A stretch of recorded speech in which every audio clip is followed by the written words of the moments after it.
Good morning and a happy Thursday to you folks. We're going to start Thursday off with a little bit of a quote. Normally, we don't do quotes here. We like to be original. However, Mark Twain, the famous Mark Twain, who was an author at one point, he said, "If you tell the truth, you do not have to remember anything." I often circle back to that quote in life as accountability is not to be confused with blame or should be used interchangeably with responsibility. Accountability is actually something you take on yourself, and if you do not lie, it makes it much easier because transparency pushes you to be accountable. Being transparent about your decisions and actions, being impeccable with your words, it's almost impossible not to be transparent. So many of us identify ourselves with our work. Our work becomes an extension of us. Explaining your actions becomes second nature so often. Transparency pushes you to be accountable. Being accountable should not always be viewed in a negative light. In fact, being accountable allows you to take credit for your actions. Being accountable allows you to be impeccable with your word. And being accountable allows others to trust in your commitment. Folks, you have yourself a fabulous Thursday. Now let's get this party started. It's time to play hard, work hard. Now, let's play hard.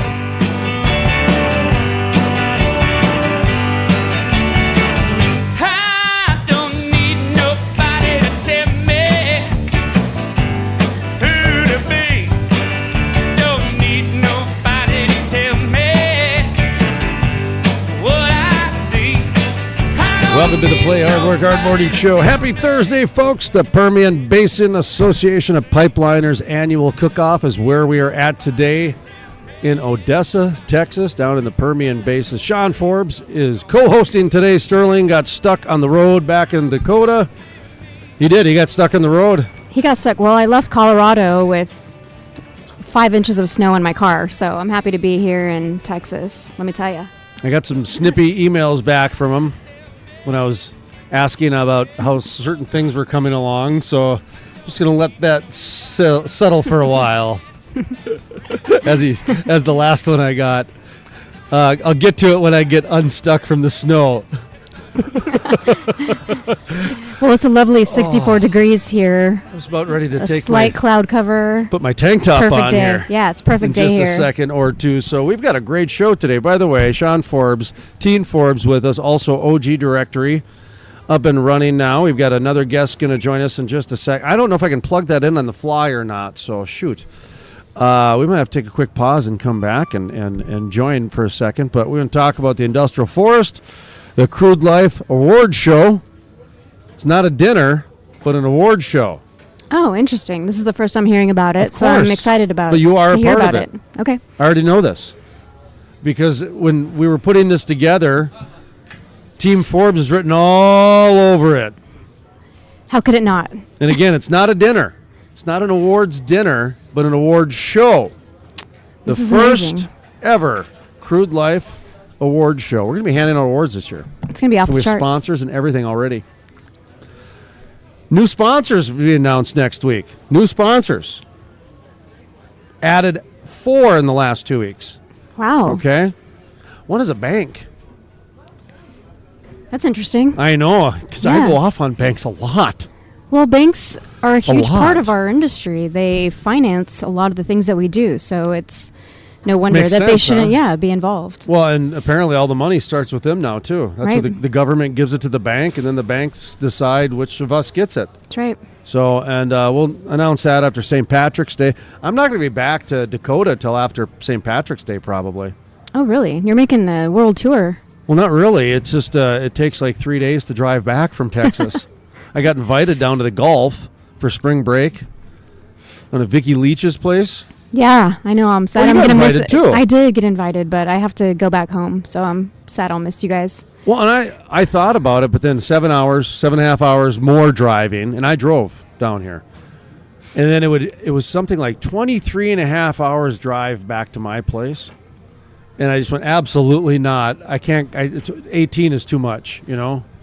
So anyway, so there's that. Sterling, by the way, the co-host, of course, Sterling never worked a day in oil and gas. grew up in oil and gas. Grew up around it. Grew up on a oil base in Saudi Arabia known as Dhahran, which his hometown got bombed last week. Yeah, Really? part of our bombing or the bombings that are going on that is not making any of the news. His hometown got bombed. So we used to joke about he knows more about oil and gas than most of the people who work in oil and gas because as a kid, he had to do duck and cover drills in his school because the refinery next door might get bombed. Oh, and now wow. that actually happened. So, like, Are his we never friends had a and fire. family We all never right? had a fire in our school. No. We did fire drills all the We time. did. He had duck and cover for bombings of refinery, and it actually happened. Oh, wow. Are his friends and family all right? Well, we're from going back to there? find out when I get back. Oh. He's too busy getting his car unstuck in the snow. By the way, the bar's opening up in 10 minutes. I found out here. So I'm ready. As we get ready to have a cocktail before noon, apparently. Yes. What time is it? By the way, we were supposed to get rolling about 8:30, but we didn't. It's 10 a.m. here. 10 a.m. So, also Trisha Curtis from Petro Nerds. If the interview gets uploaded in time, she will be the work hard portion of the program. She was interviewed a few days ago by Jenkin, our Crude Life correspondent. She's out kicking butt. I can't wait to hear this. I love Trisha. She's just such a brilliant woman with amazing insights Well, you on gave me the idea. market. I did, yeah, and she's fantastic. And so I was supposed to interview her 2 months ago, and I dropped the ball. Because of life. And That that's only all- happens occasionally. That's all I'm gonna. Well, single parents, you know that. Yeah. I mean, I don't know. You don't know and that. the daddy of Frackleberry Hound. but Frackleberry Hound. Thank you. And homeowner. All that stuff. So anyway, you get with it. Trying to manage a home. And anyway, so I pushed it off to Jenica. Passed it off. Not pushed it off. Passed it off. You got to be very impeccable with our words these days. At least I Right. try to be. So I passed it off to Jenica. I figured, it's Women History Month, and as I told Jenica, I can do interviews about women's history, but I think it's a little more appropriate if you do it. Yeah. Like I can do it, but I would rather if you did it. You're more. You're going to have In more tune. of a connection. She's more in tune, yeah. Well, I would hope so. Yes. And she is. So anyway, folks, that's the work hard portion of the interview later in the program. And we also have Stephen Forrester of GyroData, too. I haven't chosen which one. It depends on which one gets uploaded. So that's the work hard portion. I have to go into That's what we're doing today. We're changing our oil while driving 90 miles down the interstate. That's how it goes in the work hard, play hard portion of the show. That's also just oil and gas in general. So let's take a break here quick and come back, and let's have some special guests because we're going to have cameos. We're going to have special guests. We're going to have all kinds of stuff happening. We're at the Permian Basin Association of Pipeliners annual Cookoff. Team Forbes is with us. Shawn Forbes, also OG Directory. Frackleberry Hound underneath. My name is Jason Spiess. We'll see you in a few. I feel alright. Well, I'm doing okay. Well, I'm here for the moment, knowing that I'm on my way. Well, I came and I said what I have to say. I just as soon be on my way. Interested in becoming a sponsor? Email studio@thecrudelife.com. The music heard on the Crude Life Morning Show, Play Hard, Work Hard, is by the Moody River Band. The Crude Life, Play Hard, Work Hard is sponsored in part by Absolute Energy Field Products and Services. Absolute Energy Field Products and Services is an engineering, design, and manufacturer of oil and gas production equipment, refining, and petrochemical processing equipment. They manufacture the equipment with the highest standards as per ASME Boiler and Pressure Vessel Code, Section 8, Division 1, and can be designed, fabricated, and tested in accordance with NACE standards. Absolute Energy Field Products and Services. For more information, check out their website, absoluteenergyfield.com. That's absoluteenergyfield.com. GyroData.com. The Crude Life, Play Hard, Work Hard, is sponsored in part by American Directional Driller, especially designed for the American Directional Driller to measure bottom hole assembly equipment up to 40 feet. As of release, this product is unmatched in the marketplace. This heavy-duty 40-foot tape measure has 3 measurement scales on an extra wide blade. Pick up this 40-foot tape measure at Amazon.com or be sure to check out their website, AmericanDirectionalDriller.com. the Industrial Forest. It takes an industry to build a forest. Hey folks, Jason Spiess with The Crude Life. Did you know about half the trees planted in the last 20 to 30 years have died within the first year? Lack of watering, transplant shock, special interest groups, poor growing conditions are just a few reasons it takes an industry to build a forest, and that is exactly what the industrial forest does. Sustainability sheds, critical pipeline systems are implemented to ensure the forest survives and absorbs carbon for decades to come. It takes an industry to build a forest. If you're interested in sustainable forests, growing industry jobs, check out theindustrialforest.com. That's theindustrialforest.com. Play hard, work hard. Now, let's play hard.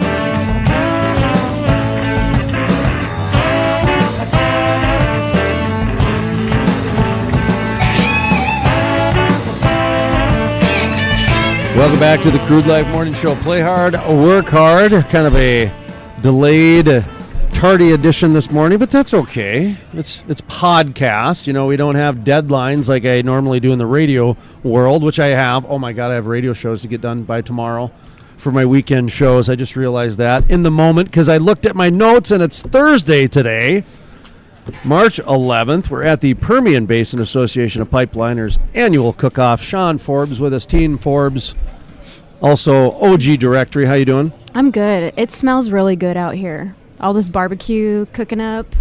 It's better a lot than of cook BO. trailers. Nice. Yeah, it's better than normally the oil patch BO. yeah, sweating and dirt everywhere, and Dirt and oil. this is nice. Erin, I cannot recall your last name in the moment. Wiersma. What's that? Wiersma. Wiersma. Okay. Newly employed, almost employed. Yes. About the 98-yard line, folks, so we can't get into the details of things. However, she feels confident enough to talk about the last several weeks, several days, several months, just everything that's gone into the whole... Maybe the last couple of years. Like the last year. The last in my year, life. there you go. The Started- hoopla of job search, just life itself, dealing with a lot in the industry, and we hope it has a happy ending, right? Is that... Yes. That's the end goal, yeah. Erin, That's- how many different companies have you worked for over the last year?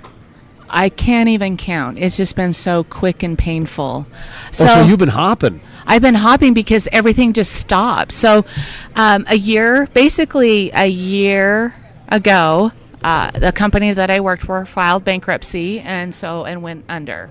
So in the middle of a pandemic, oil's crashing to negative, I don't know, I try not to remember, I have to go out on a job search. Fortunately, we had a couple of months where we were able to still be on the payroll until the bankruptcy went over, but that's where it was just in the middle of total chaos. So I had an opportunity to work for a company that was a great company and did the same what I used to do in the fabrication, but when oil crashed to negative something and didn't come back, there's no way anyone can carry a salesperson that's not going to sell something for a year. Right. Obviously, no one's going to be buying brand new fabrication until maybe, hopefully, third quarter this year. Yeah. Because we're not producing, we're not building, and so. But it's still important to keep that sales presence and, continuity with, having that connection with customers too. And so you've brought on a big customer base. You have a huge network of people. You have a lot of customers that just follow you, regardless of what company you work for. And so for you to come on to a company, it's so valuable. And then, after a month, they get scared and they just let you go. And not only is that devastating to you, but it's detrimental to them and your customer base as well. Yes, and thank you for saying that. And Yeah. that's just, and I could see a lot of companies' point of view because once the bankruptcy happened with the previous company, there were a lot of competitors that were ready to offer jobs, wanted to talk to me, but when everything kept crashing painfully, the COVID kept going, it just was not possible. And then I was able to work in the fall for another company, but they transitioned to more industrial, and so that one also, which we tried our best. I mean, it's one of those, you just kind of try to work and see what you can pull off in fourth quarter during a pandemic. And May I ask a question real quick? Yes. Okay, because I find this very fascinating from a different perspective. From your perspective, like if I was in your shoes, I would have a very difficult time because it's a downward spiral. Let's be honest. Like, it is a spiral that has happened where there are things outside of your control, but it directly reflects on you. So now, and the reason I said, "Oh, you were hopping around," because that was kind of taboo for a long time of resume hoppers or job hoppers. Don't get somebody like that on your team. Well, when you're in a pandemic and a spiral, and companies are trying to take chances, and just all of a sudden, well, their door closed. And shit happens, folks. Move on, type thing. Yeah, you take a position with the company with the intention of continuing to work there. How did you handle that? Because bringing that passion right out of the gate is well, when you're on your third time in a year, you almost got to re-strategize how you bring this new passion, because the old enthusiasm isn't working on people, it seems. So I don't know. Am I making any sense here? No. No, I'm not. Okay. Because at one point I was no, just not like, at seriously, like the beginning of last year, I was just like, seriously, because then an out of industry company found me on LinkedIn and said, "Oh, we want an oil and gas salesperson because you know how to hustle, you know how to work hard." And that lasted 2 weeks, and they said, "You're expensive." Well, yes. Well, they had a contract that they thought they were going to get. They were non-oil and gas, and apparently they didn't get it. So that lasted 2 weeks. My tax person, I mean, all of my tax work and she's looking at me like, I'm going to charge you more. But how I reacted to it at the beginning of the Didn't even think of that whole side of it. Yeah. I go, how many W-9s? W-9s. Here's my stack. Here you go. And she's just looking at me like, yeah, you're going to owe me. But I mean, to kind of joke about it at the beginning when all this happened, like Shawn and I have talked, I just learned a new tactic. I just would put vodka in my Truly. We would just, we just skipped the whole delight, and we just said, we're just going to go straight for that. But at one Irish point, coffee. Yep. Yep. And at one point, you got to get out of your pajamas. You got to go start socializing. You go start figuring it out. And I think that's where maybe a lot of us in sales, I still see a lot of green circles. But if we have that hunter mentality, and I'll take care of my customers, because they'll still follow me, they'll still ask me questions, I'm going to do it. Right. And that will guide you to something. I mean, the company that went bankrupt, I still had my customers call because they needed service. And so I felt like with that company, all of us that worked together, we were like this happy little dysfunctional family. And then we all ended up in different foster homes. So I had everyone else that worked with one of our competitors. So I was able to angle and kind of push my customers like, hey, I need a part for combustor. All right, well, talk to him. He went over to this department. So I was able to kind of still coordinate and stay in contact with my customers, which is going to be really productive now because they're already calling me. So it'll be a great start of 2021. Yeah, and if they're smart, they'll keep you. Yes, we are. This is it, because I'm kind of starting to feel like, that poor little pound dog, that little shelter dog that keeps coming back because, I don't know, it peed on the carpet, and then you keep dragging it back to the pound, and hopefully this is the last time I have to be adopted out. Have you thought about maybe leaving the industry, because oil and gas has been so hard to, land solid jobs? So here's the other aspect of that is I applied for outside of the industry, and I actually had someone said, you have great qualifications, but once it comes up, you'll leave. I said, no, I want to get out of this. I can't handle the bipolar behavior that goes on. So other industries don't really give us poor little oil and gas refugees a chance. And then I found that to be true as well. I really did, especially during the So the 2015 recession, I actually had to, oil and gas, the crude life was 20% of my income. I had to go and figure out other ways, from delivering, deadhead type delivery things for people. Hey, I'll pay $100 if you drive this to Jamestown or whatever it is. Little hot shot delivery. Yeah, hot shot, whatever it is, but for packages for people, and just, creative things because they knew I had time. But I wrote for different industries as well. So because I'm a writer actually by trade. And so what I found though was that people would not hire you full time because you came from the oil and gas industry, because when oil gets back to above $60, you're going to not even put in 2 weeks. That's what someone told me. You're going to leave the minute you get a better job offer. So you found that to be true too, huh? Yes, I actually had people say that Yeah, to me. no, they're very upfront about it. They're very upfront. And I'm happy they are. Yes, and they said, you're going to leave. And I said, no, I'm not. And then another... Like, you don't know me. Right, you that's don't not my character.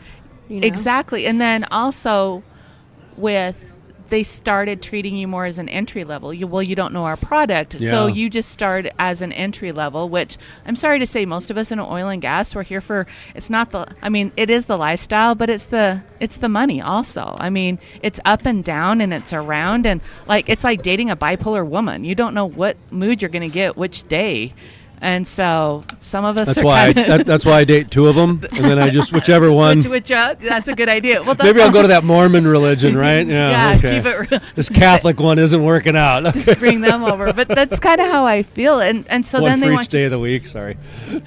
So they want just you to put start. that together, right? Underwear. I just put it's that like together your underwear, right now. your Monday Yeah, underwear, your Tuesday underwear. Yeah, Exactly. So that's what I saw was, and then they start you entry level because you may not know the product. You might have years of sales experience or management experience or whoever, because everyone's pretty much out of work. But I mean, even my son struggled, who just graduated last year with college in an engineering position. So it was all around. Everyone has struggled. How about social media? How you been handling that? I'm glad that there's a hashtag circle now everybody has that's unemployed. At least there's something to, no offense, but it's tough to be unemployed. It's a very embarrassing.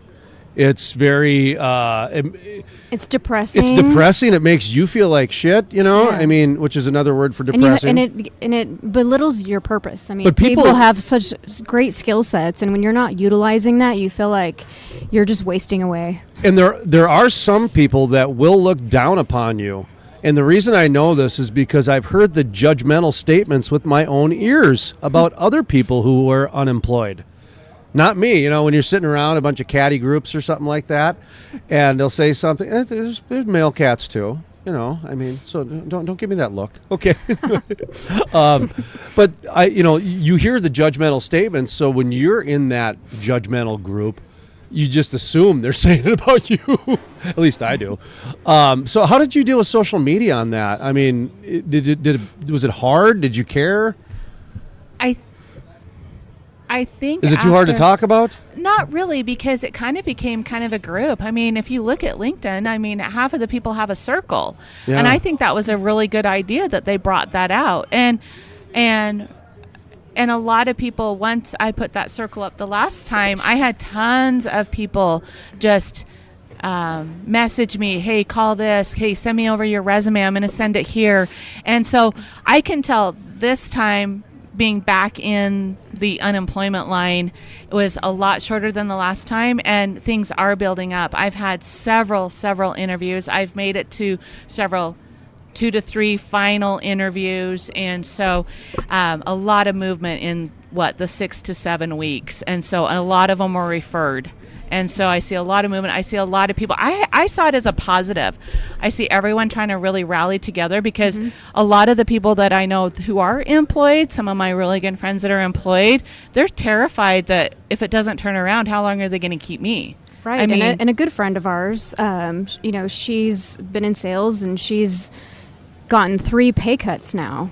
And so I'm like 3 pay cuts? 3 pay cuts. So we interviewed somebody the other day who was talking about the number one complaint they're hearing is that they're getting laid off, and then they get offered their job back, but it's at more A fraction of the no, but like less than price. 50%. Yes. Like it's a substantial cut, like from 6 figures down to like 40 grand, something like that. And so it's not to belittle 40 grand a year. It's just to say the percentage cut of what it is very sticker shock. It's just a sticker shock. And, I don't want to dwell on that too much because that's kind of a touchy subject for a lot of people. But well, it is. But I think companies right now are taking advantage of, the people that are available in the job market So right I now, wanna and try thinking and- those people are going to be desperate so they can lowball them I with agree, a lower and- salary. But in turn, those people are going to become bitter because they're not being paid And their value. I'm bitter already. Yes. And I want to, and I'm not quite there.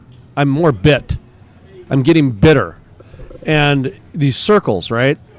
I really did like the circles for the people looking for work. I really did like that because that gave a group of individuals A sense of unity, too. that needed it, that really need it. Right, because They- if you'd see that circle, I'd go, oh, Erin, she's looking for work. And then as I see jobs become available, forward them to her. Right, And exactly. So it's like, let's So- all help each other. When I saw these companies start coming out with the circle hashtag looking Ready to for hire, work? Ready for work? Oh, yeah. no, looking to hire, Okay. please stop. Please stop. You're taking it away from the people who need work. Yeah. You're diminishing what they had power of before. Instead of putting that on there and taking the time to create that circle, go hire that person. Go hire the person that's looking for work. Don't brag that you're looking for it's oh, we're good. Hey, thanks, man.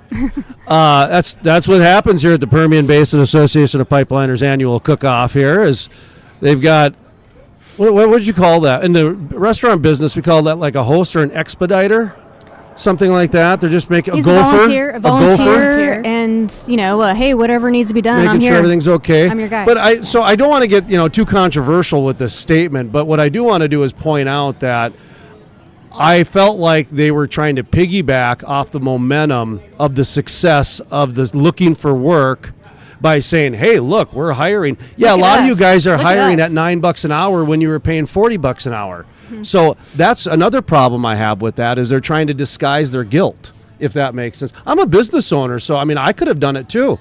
Sure. We've actually, we didn't get any government money, and we've brought on 2 new people because we knew we had to grow, so I'm making less money. I'm reinvesting in myself and in my product. And then we're creating relationships and trying to figure out how to figure out creative ways to do strength in numbers because it's hard to move to the next level when you don't get the big government contract or whatever the case is. So, okay, there's 2 rants there. But I don't know what you guys are thinking about the circles and things. I think it should be just for the people looking for work I because agree. then it's kind of theirs. Right. Anyway, so. I've seen that looking to hire. So I've had several requests to LinkedIn, and so if they do have the circle to hire, I will notice it a little bit more. I mean, that's the only thing I've kind of noticed where they're It hiring gives job seekers as job seekers, kind of and a so beacon of a light. To, yeah, kind hey, of like look over here. oh, hey, they might be hiring. Maybe I'll pay attention to this request, and so I'm neutral on it. It Okay. doesn't really bother me. What advice would you give for people who would have been in the job hunt flip-flop for a while now? I mean, as far as, your perseverance and, your strength, you have to stay strong, in order to get through it all. But what advice would you give others? I think what worked for me, I was just trying to think about that. And it's also something because my son has been working for a year to get a job. He just graduated from college in an engineering position, and he didn't have any background. Well, where did all the other engineers that were laid off in oil and gas go?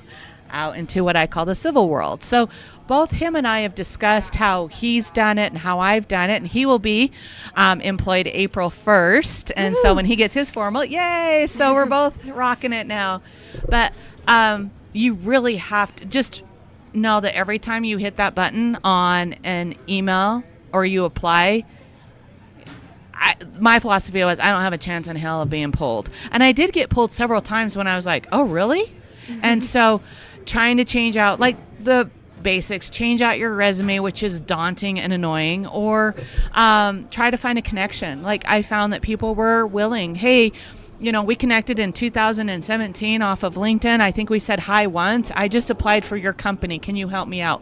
And on several of them, finding those people and saying, here's my resume, push it in front of someone. You have to advocate. You have to network. To network and advocate. You have to push. And if you have to call the person, and if you have to call them and say, hey, I know you have my resume because I've cyber stalked you and I found your house and I put it underneath your mat, or so that level of advocate. There's one that I was going to ask you, what level do you go to? Until the protective order is signed. Okay, because for me, I do 3 calls, 3 email. Once I reach 3, that's it for me, because I think technically as a male I can get sued for harassment. Stalkerish. Exactly. It depends. If I can talk to them, there's a company that I've been persistent with, and we've talked. They haven't decided where they're putting the position, and so I'll hit them up every once in a while, Sure. and they'll talk to me, and I'll hit an email. I'll just hit back an email. Hey, I'm just emailing you so that this pops up and you remember me. Mm-hmm. I mean, especially if you're in sales, bring out that personality. That's how you've stalked that person, walked in and got a solid sale. Sell yourself, and you can't stop. Or I contemplated last summer moving in with my parents and just paddleboarding every day. That sounded really good. And at Is that still available? I'll do that. Okay, you can come over. Yeah.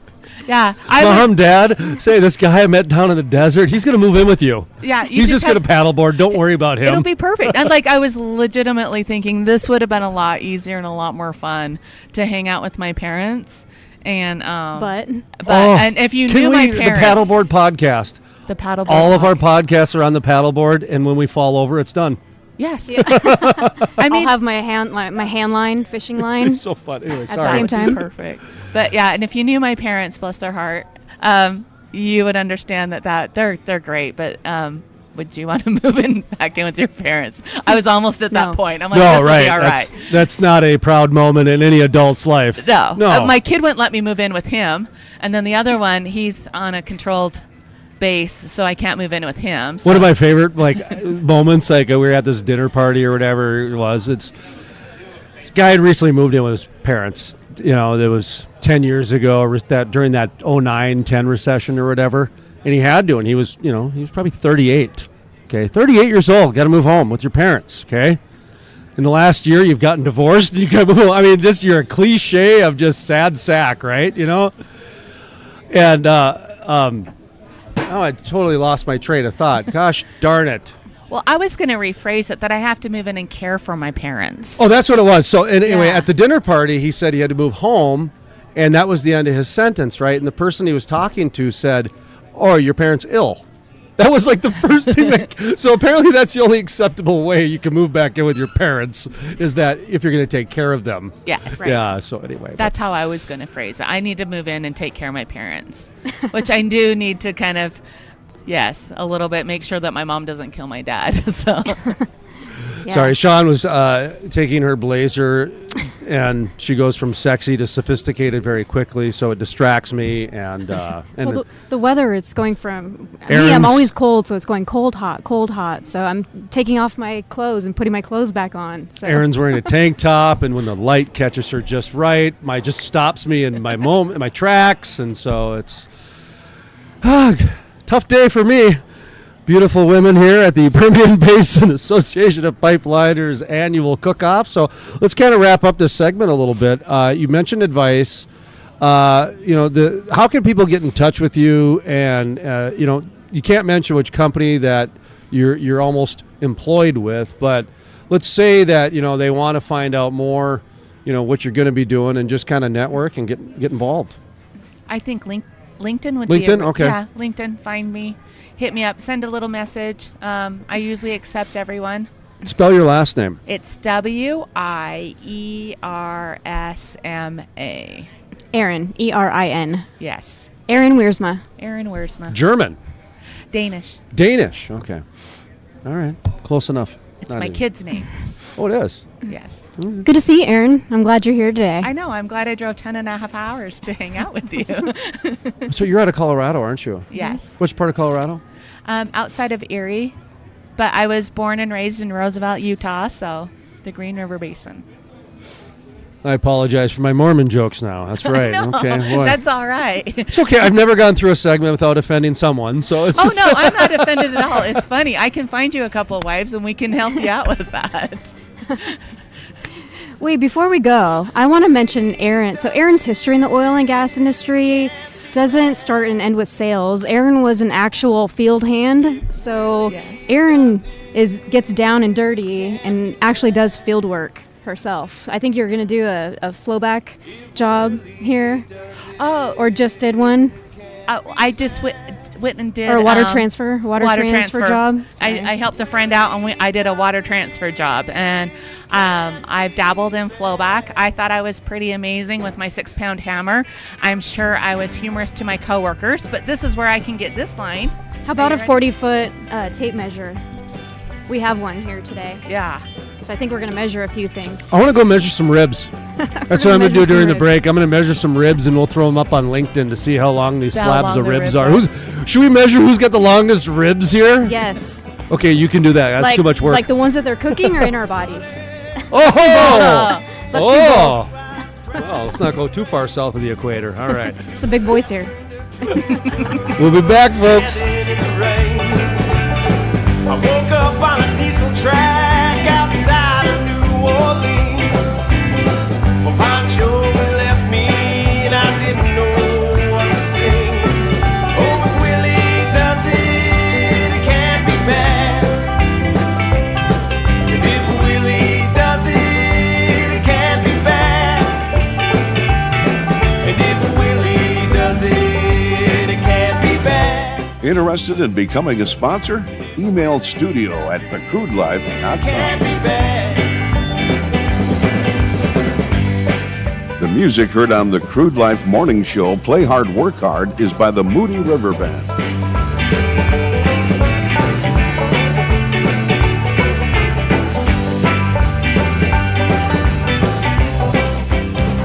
The Crude Life with host Jason Spiess. So there's still people without power as of this morning. You know, right now I think there's very limited driving out there in West Texas. They're generating about 5% of the power today in Texas. Sensitive microphone because I just poured a glass of water because we don't have running water here yet. I mean, this has been a very trying week for a lot of people across the state of Texas. There are, and let me just say this, I'm sorry that so many Texans were let down by their grid. On the phone, talking with us today, Chairman Christy Craddock of the Texas Railroad Commission. We have roughly 470,000 miles of interstate and intrastate pipelines in Texas, and roughly another 500,000 miles of gas utilities lines in Texas. So we have a lot of, and gathering lines are in that 470,000 miles as well. So we have a lot of pipe in Texas. We're the largest pipe state by 6. It is a very challenging day in Texas right now. The grid operator is projecting that nearly 3 million homes in Texas are without power today, and there's... It's already snowing here in Lubbock again. I mean, I thought it was supposed to be sunny today. So I'm from Odessa, and that's a big part of my district, but I also represent, in addition to Ector County, 3 other counties in the Permian Basin. So Andrews County, Ector County, Ward County, and Winkler County, but all in West Texas, all in the middle of the oil patch. You know, when they close the roads down, we can't transport those materials, and so we can't get the product to where it needs to go to get refined, so that we can either 1, heat our homes, or 2, have fuel for our vehicles. With pipelines, that doesn't really come into effect. You know, once the pipelines are laid, not much can stop that crude oil or natural gas from getting from point A to point B. They are so far behind the curve on getting this storage, the battery storage, in place to even be able to handle the most minute degree of storage for a case like what happened in Texas. And now, there's going to be a spotlight on that. And just an incredible impact. We saw nearly 30 gigawatts come offline yesterday. Half the lodge went without water since Saturday. On Friday, the Railroad Commission took quick action, and I know you recently had Chairman Craddock on. We'll have water for until 5 p.m. and then we'll be off again for the night. On Friday, I sent a letter asking the Public Utilities Commission of Texas to rescind its order authorizing these generators or these providers to increase the rates. You know, I don't know that's you, but I don't think I'd want to be in a hospital in Dallas, Texas on life support and know that wind energy is going to be my source of keeping that machine running, right? JP Warren reporting from Houston, Texas at 9:12 a.m. I don't even know what day it is right now. I think it's Wednesday. We ran out of water yesterday. I've had maybe 3 hours of sleep in 3 days.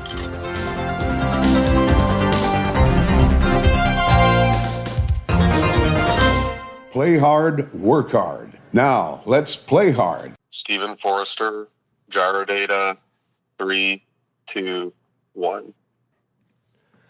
Thank you for joining the program here today. Boy, GyroData, I kind of joked on the website, on LinkedIn and Facebook and Twitter, and so I'll just say social media instead of listing all the different parts, that GyroData, and it doesn't involve pita bread. Well, it could, I suppose, if you eat it while you watch the data unfold, but I wanted to start off by talking about what GyroData is right out of the gate, because I'm not sure a lot of people know what it is. And Stephen Forrester, thank you for joining today. And sorry to put you on the spot out of the gate like that, but I'd like to get to the meat of it right away. What do you think?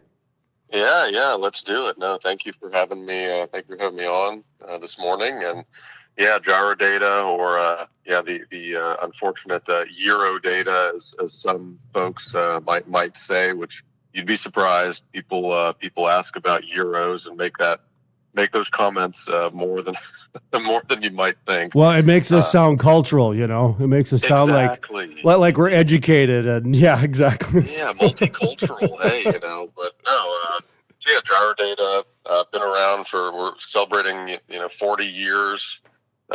Actually, this year, so we've had a long history of working in the oil field. The primary service offering or technology offering the company has is a gyro surveying instrument for wellbore placement purposes. So this is a relatively niche application for oil and gas, also for mining and some engineering stuff. But the bread and butter of what we do is oil and gas. And really, what it is when companies are drilling wells and trying to get to from point A to point B, from starting the well and getting to total depth and hitting that spot in the reservoir to produce, or to frack the well or whatever. They need to make sure that it is where they think it is. They need to place it accurately within the reservoir, within the production area, so that they get more out of it, and hence a better financial return. And they need to kind of eliminate the risk of certain downhole challenges with wellbore intercepts, for example, or where wellbores might collide because they're too close together. So with pad drilling and these very tightly spaced wells nowadays, especially with North American land, you'll see a lot of that. And so how do we make sure that you can put these wells as close together as possible, get the most production out of them, while without leaching off one another, having any of those HSE risks around that. So that's kind of the big picture of why you'd want this, what the purpose is, and we think that potentially every well should have a gyro as a surveying solution, just because of the accuracy of the system versus some of the other more traditional options.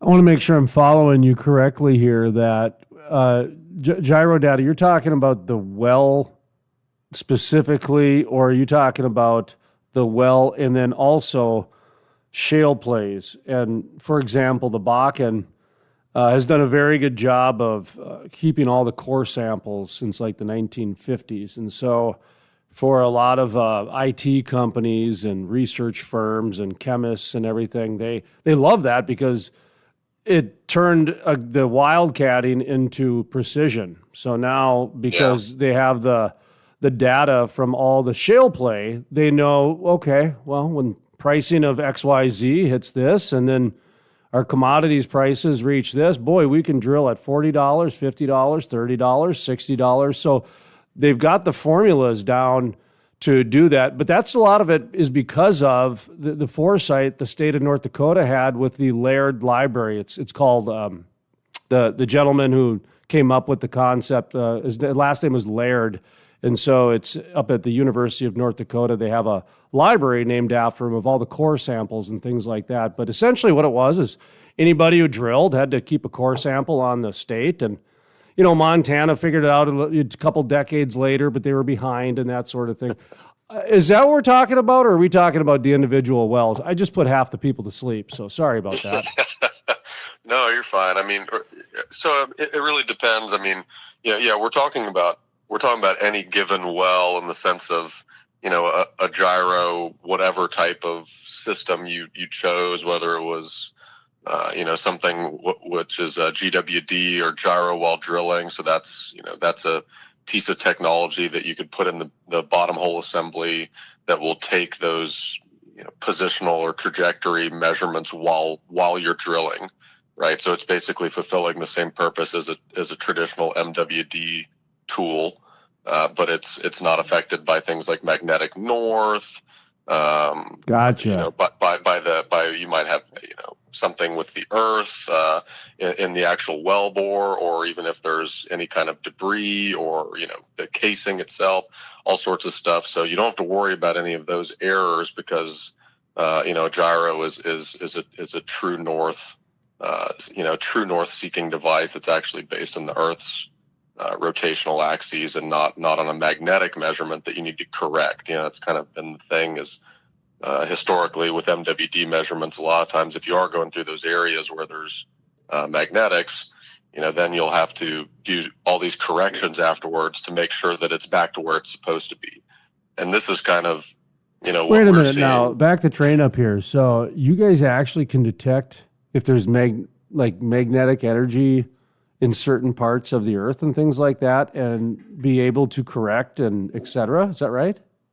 Yeah, I mean, well, the thing, I mean, we're not, how would I say it? So basically, I mean, you know, when we're going to a well, I mean, the operator will typically kind of expect, they'll expect areas of magnetic interference, maybe in a certain section, or maybe for, you know, so many hundreds or thousands of feet or whatever. There's kind of, this has been accounted for in some of the well planning and things like that. And so, you know, through those sections. That's incredible. If you're trying to I didn't realize those, that. Sorry to interrupt. Yeah. I just didn't realize that because there are pockets of magnetism throughout the earth. I mean, there's a power grids based on that and theories of Tesla, of the Nikola Tesla, not the Elon Musk one, the original one, the original one, not even the band. I'm still on the band, 5-man acoustical jam, man. That's my music. But okay, so I didn't realize that. That's awesome. See, to me, this is another example of why the oil and gas industry is truly awesome. And when I say awesome, I mean in the Webster's dictionary sense, because if there's ways that you guys can figure out how to even detect and negotiate magnetism, because let's be honest, the oil and gas industry has a lot of magnetics involved. I mean, when you're talking about those drill bits and even down to the microscopic levels, like I've gone to trade shows and I've seen these, it's like, you know, like a sleeve you put around a pipe, right? It's like a, you know what I'm talking about, like a can koozie, okay, like a can koozie type thing. They'll have things like that you put around a pipe, but it's specifically to pull the magnetic particles into, you know, up against the ends so they're easier to flush out and things like that. So I can see where if you all of a sudden, you know, you're in, I don't know, Malaysia, whatever, I'll just name some country, and you run into an area where there's a pretty good pocket of magnetism, man, that could really mess you up if you didn't know what you were dealing with. Holy crap. Sorry, I'm processing this right now. So there you go. The baton is off to you, my good sir. No, you're totally right. I mean, we're, you know, we'll see a lot of instances of where, you know, there'll be these areas of, you know, highly magnetic, high magnetic interference, and that'll cause a lot of problem with survey quality if you don't have a gyro tool in your bottom hole assembly. And we've seen examples of that where a lot of times what'll happen is, because really if you think about gyros, there's kind of two paths that an operator might follow. One would be a post drill. You already drilled the well, and now you want to know where it is, what the wellbore quality was like, things like that, right? So you didn't run it while drilling. It was done after the fact, maybe on wireline or E-line or whatever.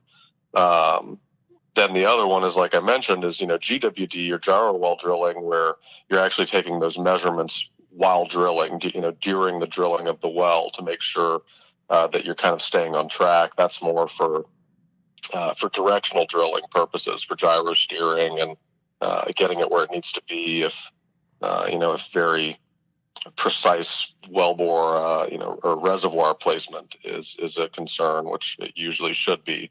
But yeah, we've had instances where, we'll compare a gyro survey versus an MWD survey, and, operator, they're seeing after the fact that their well was nowhere near where they thought it was. And that's kind of the kicker. That's the interesting thing is, you'll drill a well and then maybe the production's bad, right? Or, it's not doing what it needs to do, or you encountered issues with, placing other equipment or additional downhole challenges. And then they'll do this gyro survey and you'll find out, oh, well, no wonder it's not producing. It's like 400 feet up, to the left of where it's supposed to be. And that whole idea of reservoir placement and really needing to pinpoint where you're going to drill and where you're going to place the well, and to get production, and ultimately for the company's financial success, that's a big deal. And some of them are very small. Sometimes it's 20, 30 feet away, which might not make a huge difference, and sometimes it's hundreds of feet. In a few kind of special instances, it's actually been more than 1,000 feet, which is pretty crazy. So it's really interesting that especially kind of in the past and historically, that the drilling team and drilling engineers and whatnot, you drill this well and you think it's where it is, based on your well planning and your seismic and all the stuff that goes into it. You think it's where it's supposed to be, and it's actually 500 feet over the other way. So it's pretty cool stuff, and that's why we just think that rather than running an older tool and then having to do this and having to correct the well, right? So now it's not where you think it is. Maybe you have to sidetrack. Maybe you have to drill something else. You have to put a whipstock in or something and go a different direction. Rather than doing that, hey, just do it right the first time around. Just run the gyro survey, do GWD. That's our big thing, and we've seen an enormous uptick of that, even late last year, early this year, which has been great, despite the kind of market conditions and the volatility with commodity pricing and all that stuff. It's been nice to see an uptick in that and interest in that, because people are seeing the value and kind of some of our newer technologies where we've really taken it to the next level. And our solid state GWD, which is kind of our latest and greatest shiny new thing, that's seen some tremendous growth in the market, and we're really the only one that has something like that. So it's a good time. Are you versed or schooled or have an opinion? I guess, how knowledgeable are you when it comes to big data? Somewhat, I suppose. I probably have an opinion, sure. Okay, that's enough for what we're talking about. Well, because really, lately I've been, I've on the speaking circuit, and at different things where it comes up in conversations at the different social functions and the networking things. I find myself reminding the folk out there, the industry folk, that 10 years ago, the CEOs, the Harold Hams and the James Volkers from Whiting and John Gibson from One Oak, who have since retired or have taken lesser roles in the company, they were talking about the paradigm shift, how oil and gas is going through a paradigm shift. Now, I dropped those names because those are the types of people that aren't going to just be spouting out exaggerations, because they've got shareholders and attorneys and employees. I mean, there's people that can sue them, and there are certain markets that get impacted by things they say. So they're not big into exaggerations, and they're not very active on social media, if you get my drift. Yeah. So when they started saying that, I paid attention, because I come from the media, and the newspaper industry went through the paradigm shift with the internet. And the example I give to people is newspapers had a 100-year monopoly in most cities. 100-year monopoly they had for a newspaper. And when the internet came, that most of them went bankrupt in 10 years. And, or they got bought out or sold or something like that. So, when I look at the paradigm shift that we went through in the media, how the internet changed us, I'm looking at like what your service is, your company is, because I just pulled, you guys have been around since what, 1980? 1980, yep. And you're a technology company. Okay, you were at least from the day one. And back in the 80s, I know it was punch cards and circular punch cards used for computers. I mean, to think that our banking system in the 1980s was held together by a bunch of circular punch cards is remarkable nowadays, to go back to that. So anyway, the only reason I bring that up is that you guys have got a historical amounts of data when it comes to this magnetism side of the whole equation. Now, big data is basically just folding in everybody's data and computing out a whole new entree, a whole new dinner, a whole new product, whatever it might be. So I can see how you guys can really play into the future of oil and gas when it comes to a lot of taking the guesswork out and figuring out precision pricing and really being a part of the bigger picture, if you will, being a part of the puzzle. I can really see that. So big data, have you guys looked at it? Are you aware of it? Just talk to me about how big data folds into how you guys are contributing to it or being a part of that. Yeah, I mean, we're definitely aware of it.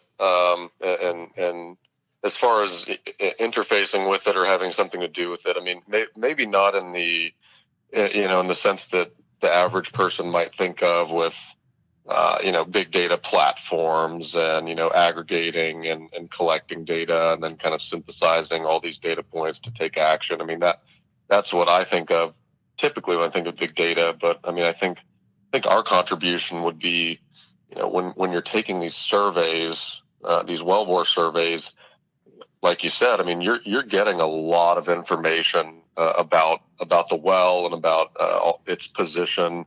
You're getting, the inclination data, the azimuth data. You're getting latitude data for where it is, in the world, if it's really far north, for example, and how do these kind of numbers affect the actual well itself? So that I think that's where we are is. We have a lot of stuff. I mean, you should see some of the spreadsheets that I look at and stuff. It's funny because I'm not really a technical guy, and some of our people will send me these spreadsheets, and it'll just be thousands upon thousands of numbers of data points basically, and I'm just like, what am I what am I supposed to do with this? But we definitely take a lot of data. I mean, we have one kind of technology offering or a solution that will run a gyro survey, and we'll take surveys at every foot. So you're getting all these data points every foot in the well, and traditionally you take a survey every stand, which is roughly 92 feet. And so think about that, right? 92 times more data in this offering. And what we're doing is we're getting this very detailed, very precise downhole data on the wellbore, on what it actually looks like, and then we're taking that, putting it all into a system, our own system that we made. It's patented. It's a beautiful thing, and you get a 3D wellbore visualization afterwards. So a lot of companies are using that to see highly detailed view of what's going down under, what's going on underground, why maybe they're having issues, things that, what we kind of talk about as wellbore tortuosity, which is when the well, undulates and goes up and down and it's kind of kinky versus, a straight well, which is what you want.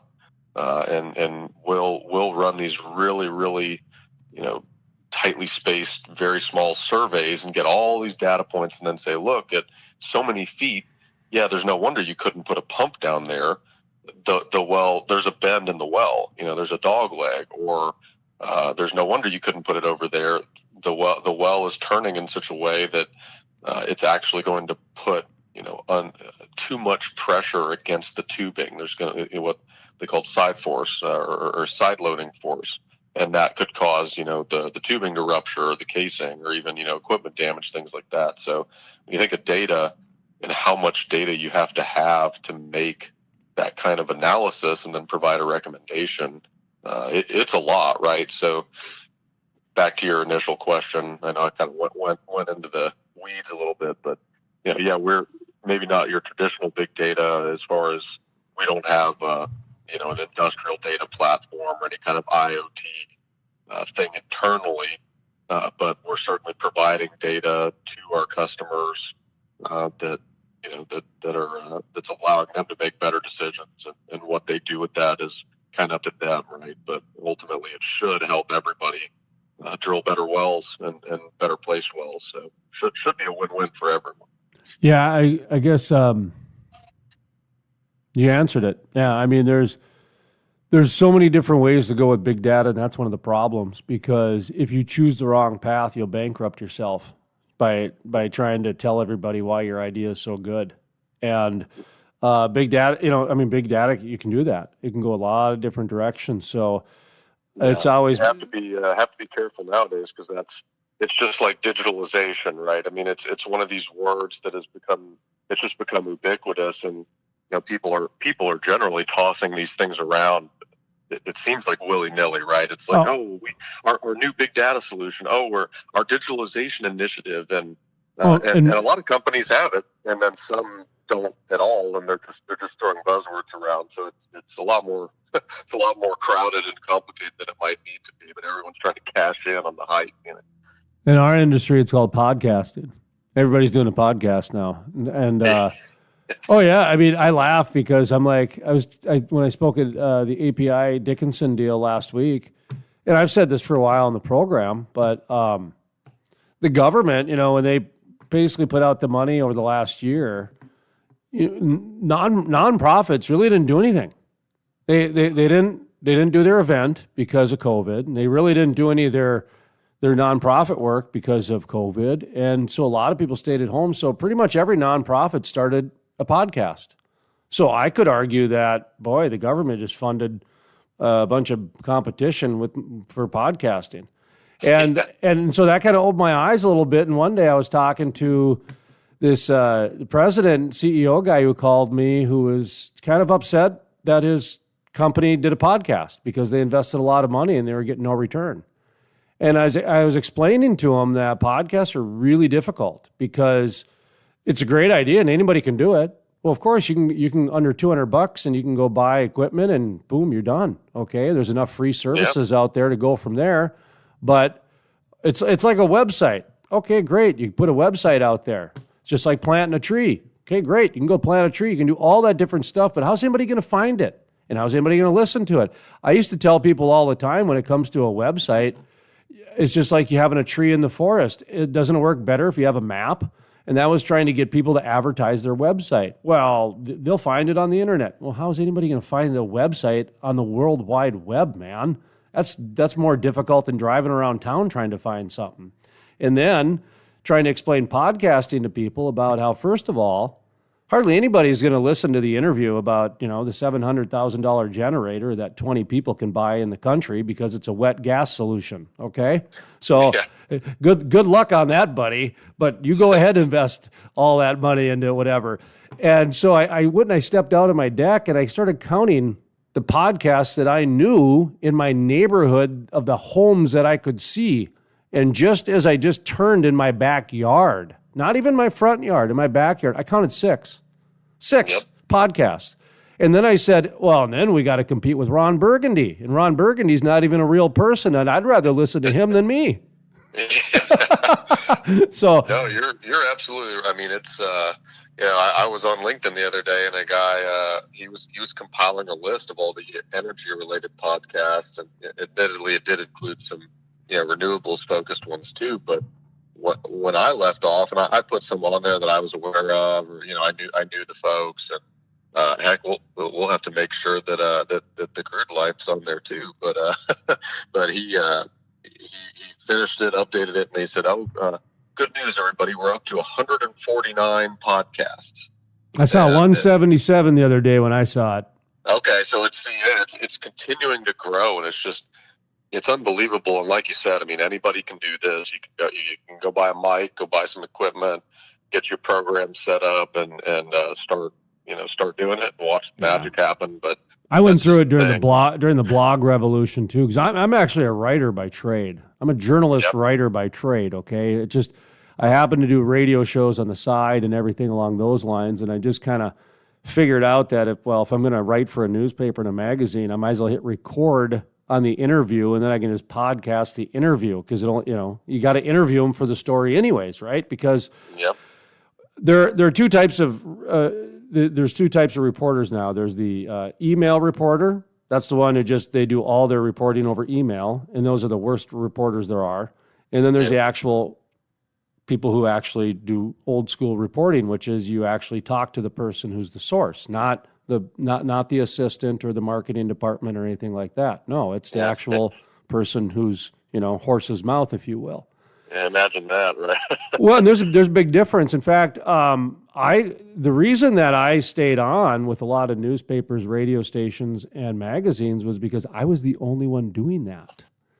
Because even their own employees were just doing the email reporting, which is, it's too polished. It's manufactured, and it comes across fake. And when you come across fake, at first it works, but then after a while it goes away. It's that old saying, short-term gain equals long-term pain. And so many people have been dangling for the easy fruit, this and that. All right, I got to get off my soapbox here, because we got into problems of the media, and it's been a real problem for a while, because they've, the media hasn't figured out that they need to reinvent themselves. They keep trying to make everybody go to their old ways, and it ain't going that way, So, no, it's not. Hey, you're preaching. I mean, I'm a writer too, so you're preaching to the choir. Oh, good. I get it. Yeah. Good. Yeah. And listen, I get it, deadlines and time crunches and this and that, but where we've gotten, one of my neighbors, he's a head of one of the political parties in the state, Mm-hmm. So he's in the news all the time, right? And our dogs are buddies and everything like that. So him and I chat a lot, because our dogs like to wrestle and play together. And I'm in the media, so he asks me a lot of media questions. And he got kind of dinged in an article. Well, they gave him an hour. Some reporter sent him a question, pretty important question too. It had to do with the election stuff, when people were getting sued, and Russia was taking over the election because of China's demand, whatever. I don't know, just whatever the nonsense was going on and all this stuff. To me, it's all noise, because it comes in so many different directions. I didn't mean to offend anybody who's really into it and thinks it's serious. But he had an hour to respond, and he was taking a nap. And I mean, it was like 4 PM, right? 3 PM, and they gave him an hour because his deadline was like 5 o'clock, and then they put it on the news, because 5 o'clock is the new norm for a lot of media companies, because that's when people get off work. So it's 9 o'clock, 12 o'clock, and 5 o'clock are the new deadlines now. And if my source doesn't get to me, well, I need media Mad Libs filled in, and I just go with it. So they just say, he wasn't available. Well, that kind of makes it be negative then. Most people think he's ducking or hiding, especially if it's somewhat of confrontational stories and et cetera. So I don't know that. I'm sorry about that, but I just wanted to put that in there because that is a problem with today's journalism is it's actually who can yell fire the loudest in the theater when before they used to say don't ever yell fire in a theater. Yeah. Oh, it's all sensational. It's sensationalism. I mean, just like, I hate to support the kind of, popular media is morally bankrupt and all that message. But on the flip side, I mean, you do hear all the same. It's all the same stuff. Even whether you're, up in North Dakota or I'm down in Houston. I mean, my news channels, if I flip from one to the other, I'm bombarded with the same things, same types of stories, and most of it is, that whole sensationalist thing that we have to put up. I mean, new COVID death statistics, or so-and-so got shot, or here's a cop, here's a police chase over here. It's almost all very negative, and it becomes challenging to even kind of tune into that regularly because, you want to be happy, right? I want good news. I already deal with enough in my daily life that I don't want to be done with that and then turn on the TV and then get slammed with an hour of additional, sensationalist headlines and news and whatnot. So no, I get it. Trust me. Yeah, and yellow journalism isn't new. I mean, the days of Benjamin Franklin, Poor Richard's Almanac, he had an editorial section, which he was one of the authors of under a pen name. And, that was a little bit more innocent, but it was there. And then, fast forward a little bit more, you got, William Hearst, who was really well known for his yellow journalism, using his entire empire to build his timber farms and whatever relationship he had with DuPont and Dow and et cetera. And then, even going to today, what do you got? 5 major news sources, in America. And it's just so funny how they all report on the same 5 stories. I mean, there's a big planet and you got these big major news organizations and they all seem to report on the same stuff. And so that's interesting when the competition doesn't seem to really think there's any other news stories out in the world. So there's been an evolution and there's been quite I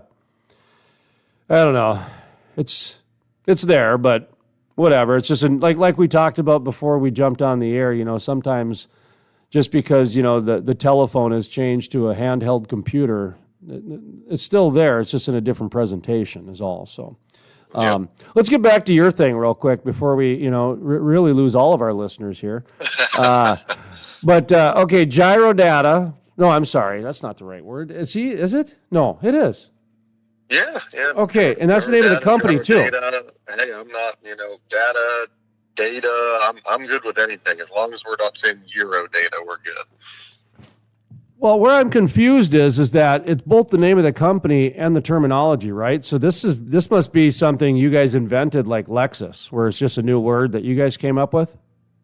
Well, I mean, as far as GyroData, the company name, I mean, that's our thing. Right. But gyros, what we did invent some of the, kind of, I hate to use, buzzwords after just criticizing this a few minutes ago, but, like some of our stuff was basically what you'd say is a step change or kind of a revolution in how the industry has approached wellbore surveying. I mean, you've went from, I know we talked about this the other day, but, you've went from dropping a bottle filled with acid, into a hole in the ground, and then you let it sit where the well turns. You drop it down, let it sit there, and then you pull it back up, 10 minutes later, and wherever the acid etched a little line on the glass bottle because it's burnt into it, you would say, oh, okay, well, that's our inclination of the well. And that's how you would know how many degrees it was going in one direction or the other. So to think that we've gone from that in, the 1920s, 1930s to fully electronic, tiny little, some of these things, they're like the size of a penny.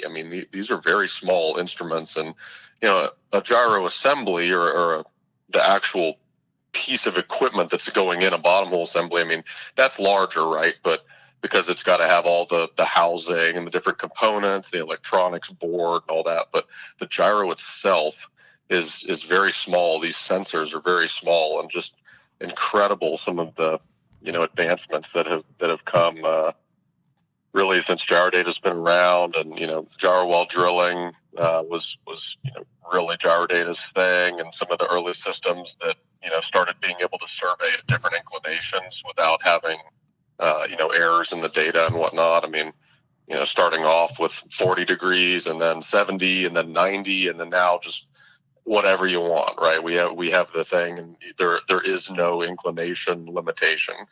It almost seems like you guys created the industry, is what I'm getting at, because when I was trying to do some research on this, it just reminded me of Xerox and Kleenex, where you kind of create the industry to where the name of the company is what it's called. I mean, for a long time, Xerox, that was it, man. It was that's what people call the copy machine. And so when, like I said, I was doing the research for GyroData, whatever, and every site was you guys and Wikipedia about you. So it just seems, I'm sure you got, who is your customer, by the way? I mean, at the end of the day, who is it? I mean, is it just the operator, or is it people in the midstream, upstream, trout stream, salmon stream? Who do you got?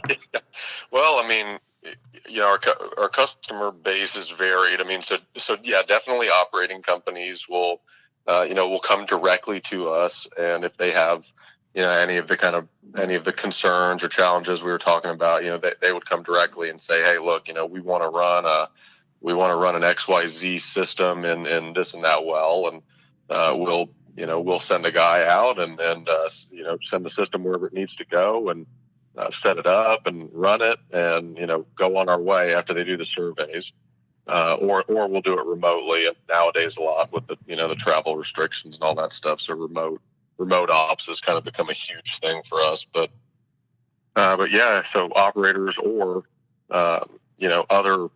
other service companies, or other kind of providers in the OFS space where, they might want to use our system or sensors or whatever. They might want to incorporate that into their own BHA and say, we need your GWD system in there because we don't have it. So that's a whole other kind of piece of the puzzle, as well as, third-party service companies coming over and wanting to run this kind of technology, and they might have some kind of surveying offering. I mean, Halliburton has Sperry, and Schlumberger has a MEMS gyro, and so there is stuff out there. But ours is, and this will maybe come across a little stilted because it's me with GyroData, but I mean, ours really is kind of ahead of the pack, and it's a very small market. There's really, off the top of my head, I mean, there's about 4 companies, including us, that are really doing this and specializing in this.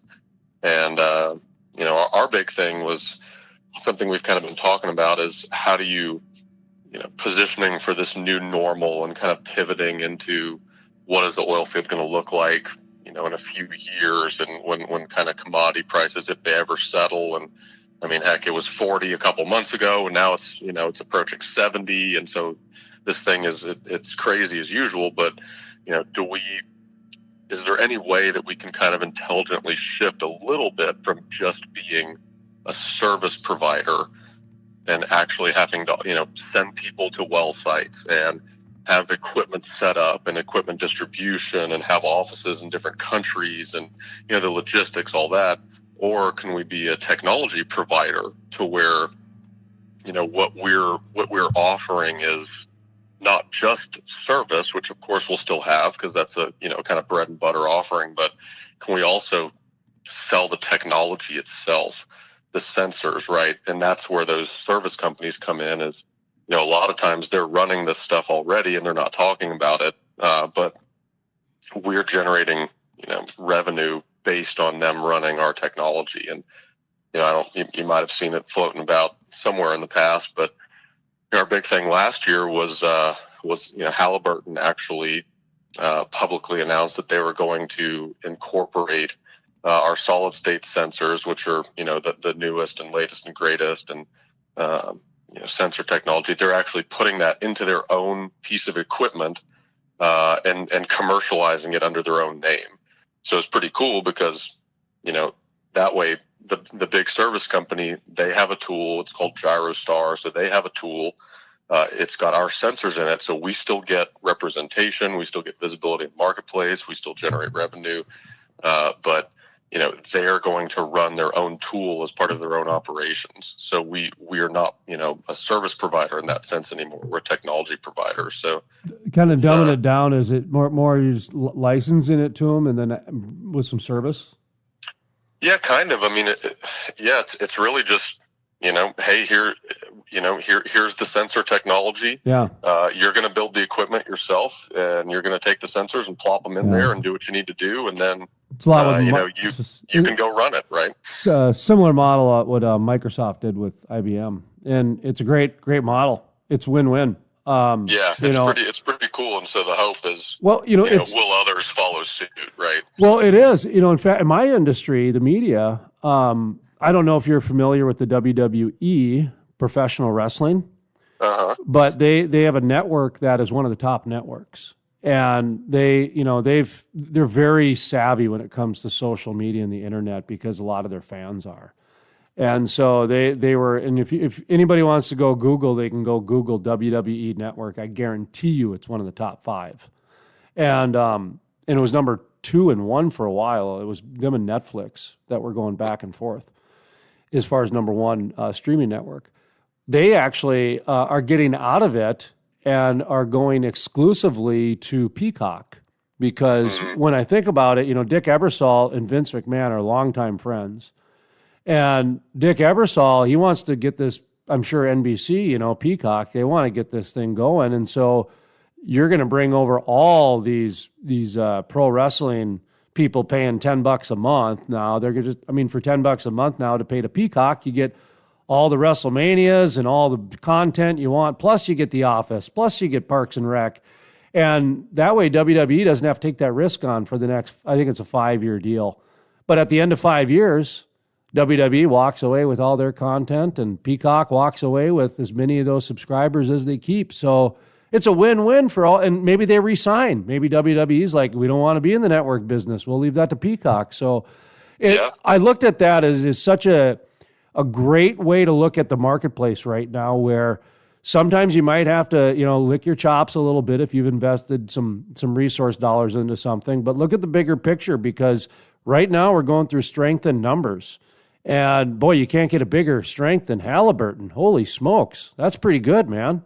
Yeah. And that's great for, it's great for us because we're a small company. This is, you're not small. What are you talking about? This is 600 people, right. In the world. So it's a small enterprise and small global company. Yeah. Yeah. Yes. Yeah. And offices dotted all over the place, but you've got Halliburton and, especially with, in the Eastern Hemisphere and the Middle East and where a lot of the, NOCs and local companies, they have those local content requirements where you have to have built something in country and you have to employ in country people. And, it's like the Saudi, the IKTVA thing, the ICTVA with all the 30-year plan to employ more, more Saudi nationals and, more young talent and things like that. And, does it make sense for GyroData to have an office in all these countries in these different regions where we're required to build and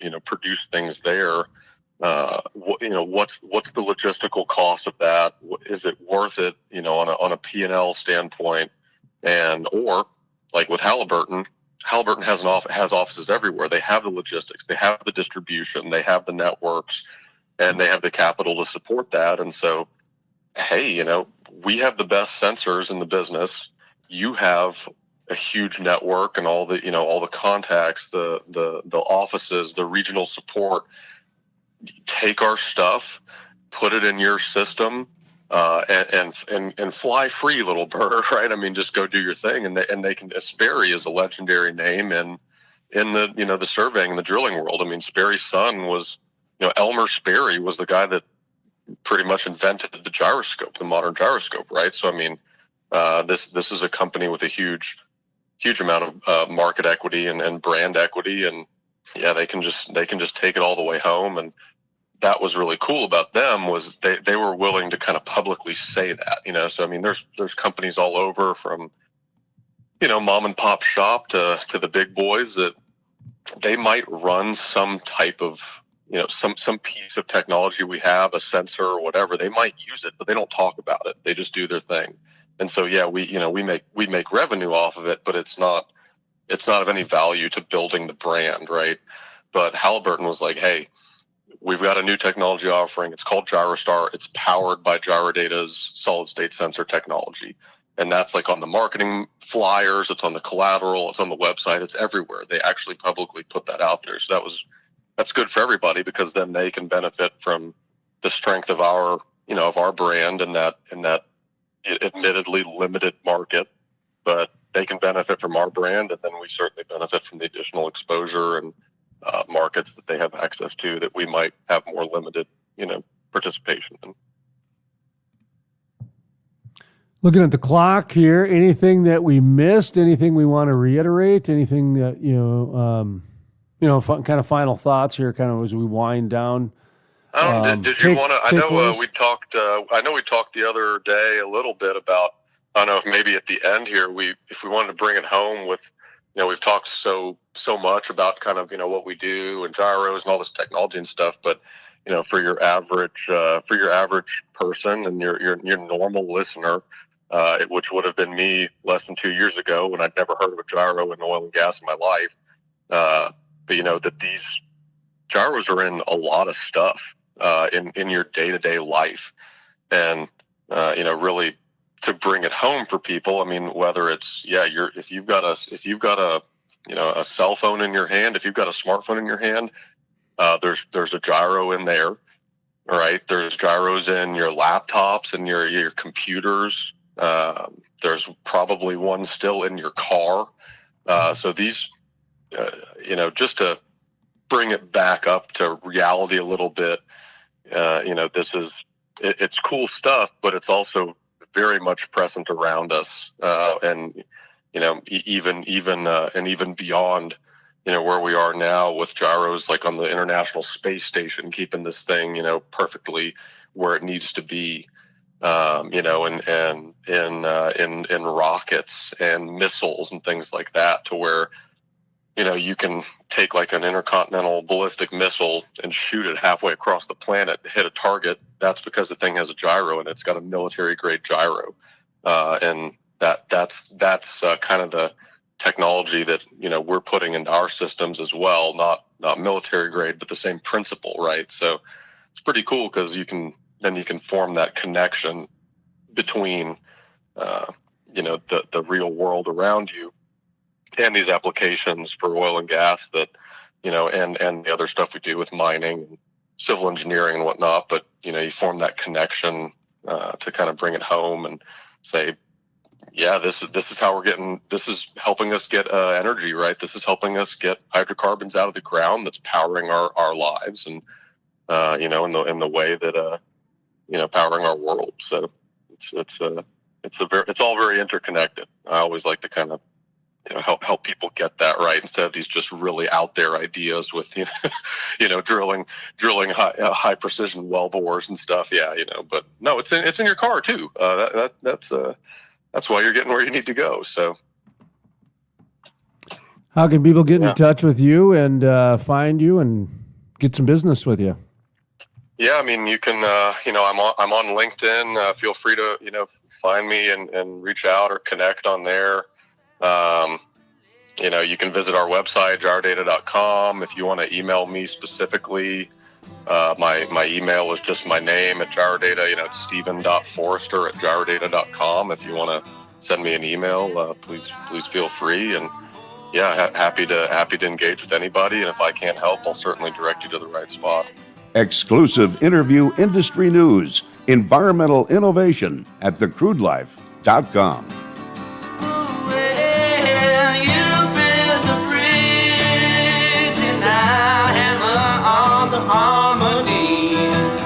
After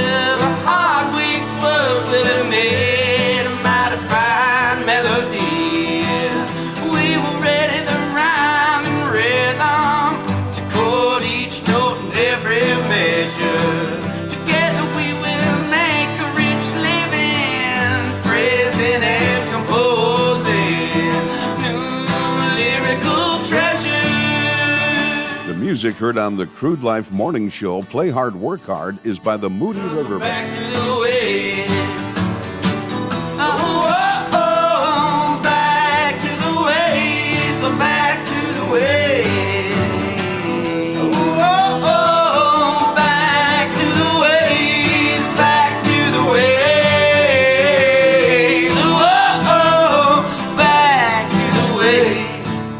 The Crude Life with Jason Spiess. Thank you for joining the program today. You know, I come from an oil background. My family's been in the oil and gas industry for 60 years.